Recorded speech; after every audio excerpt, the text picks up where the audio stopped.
Canada के प्रधानमंत्री Justin Trudeau ने खालिस्तानी आतंकी हरदीप सिंह निज्जर की हत्या के लिए भारत पर निशाना साधा है। इसके साथ ही ट्रूडो ने एक टॉप भारतीय डिप्लोमेट को भी अपने देश से निष्कासित कर दिया है, जिसके बाद भारत ने भी करारा पलटवार किया। ऐसे में सवाल ये उठता है कि अचानक जस्टिन ट्रूडो ने भारत की नाराजगी का खतरा मोल लेकर इतना बड़ा एक्शन क्यों लिया। किन आतंकियों और गैंगस्टर्स की पनाह बना हुआ है कनाडा, और भारत से दुश्मनी मोल लेना ट्रूडो को कितना महंगा पड़ेगा। भारत और कनाडा के रिश्ते कितने बिगड़ सकते हैं। नमस्कार, मैं हूं आपके साथ गोहित कौशिक और इंडिया टीवी एक्सप्लेनर में जानेंगे इन तमाम सवालों के जवाब।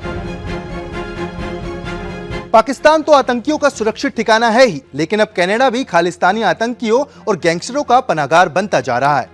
ऐसे में अब सवाल ये उठता है, क्या दूसरा पाकिस्तान बन रहा है कनाडा? दरअसल कनाडा के प्रधानमंत्री जस्टिन ट्रूडो ने भारत सरकार पर जिस सिख नेता की हत्या का आरोप लगाया, उसका नाम एनआईए की टॉप 40 आतंकियों की लिस्ट में शामिल था। ब्रैम्पटन शहर में खालिस्तान के हक में रेफरेंडम करवाने में भी उसकी अहम भूमिका थी। निज्जर के खिलाफ पुलिस ने 23 जनवरी 2015 को एक लुकआउट नोटिस और 14 मार्च 2016 को एक रेड कॉर्नर नोटिस जारी किया था। यही नहीं, प्रतिबंधित खालिस्तान समर्थक संगठन सिख फॉर जस्टिस का हेड गुरपतवंत सिंह पन्नू भी भारत के लिए वांटेड है। इसके अलावा पिछले साल पंजाबी सिंगर सिद्धू मूसेवाला की हत्या कर दी गई थी। इस हत्या की साजिश गैंगस्टर गोल्डी बराड ने कनाडा में बैठकर ही रची थी। खालिस्तानी आतंकी गुरपतवंत सिंह, जो कि कनाडा में पनाह पाए बैठा है, उसके साथ लखबीर सिंह उर्फ लांडा, चरणजीत सिंह उर्फ रिंकू रंधावा, अर्शदीप सिंह उर्फ अर्श डाला और रमनदीप सिंह उर्फ रमन जज जैसे खूंखार गैंगस्टर भी कनाडा से ही अपनी सल्तनत चला रहे हैं। इसके अलावा कनाडा में छिपे गुरविंदर सिंह, सनवर ढिल्लन, सतवीर सिंह वारिंग भी एनआईए की रडार पर हैं। अब जानते हैं क्यों ट्रूडो भारत के खिलाफ अपनी भड़ास निकाल रहे हैं। ट्रूडो के ताजा एक्शन के पीछे एक अहम कारण वोट बैंक पॉलिटिक्स है।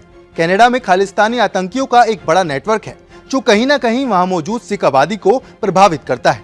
ट्रूडो के लिए वोट बैंक पॉलिटिक्स काफी मायने रखती है, और यही वजह है कि उन्होंने कभी भी खालिस्तानी मूवमेंट पर एक्शन नहीं लिया।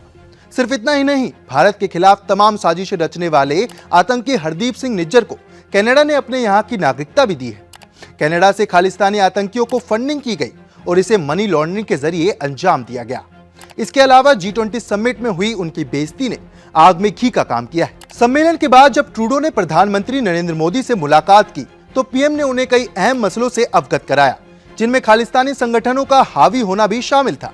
सिर्फ इतना ही नहीं, प्लेन खराब होने के बाद जब वो भारत में रुके, तो उन्हें कोई स्पेशल प्रोटोकॉल नहीं दिया गया, जिसे उन्होंने शायद बेइज्जती के तौर पर लिया और कनाडा वापस जाते ही ये बयान जारी कर दिया। चलिए अब जानते हैं कैसे इन आरोपों से भारत कनाडा के रिश्ते और बिगड़ सकते हैं। दरअसल कनाडा और भारत के रिश्ते पहले से ही तनावपूर्ण हैं। कनाडाई पीएम के इस आरोप से दोनों देशों के बीच संबंध और खराब होने की आशंका है। पीएम ट्रूडो भारत में हुए G20 समिट में शामिल हुए थे।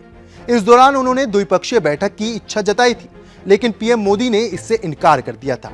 हालांकि दोनों नेताओं के बीच पुल असाइड मीटिंग हुई थी। विदेश मंत्रालय के मुताबिक इस बैठक में भी ट्रूडो ने भारत पर निज्जर की हत्या करवाने का आरोप लगाया था। इसे पीएम मोदी ने खारिज कर दिया था। मीटिंग के बाद ट्रूडो ने कहा था, हम हमेशा से अभिव्यक्ति की आजादी का समर्थन करते हैं। शांतिपूर्ण प्रदर्शन सभी का अधिकार है। वहीं 10 सितंबर को हुई इस मुलाकात के ठीक 6 दिन बाद कनाडा ने भारत के साथ फ्री ट्रेड डील पर बातचीत टाल दी थी।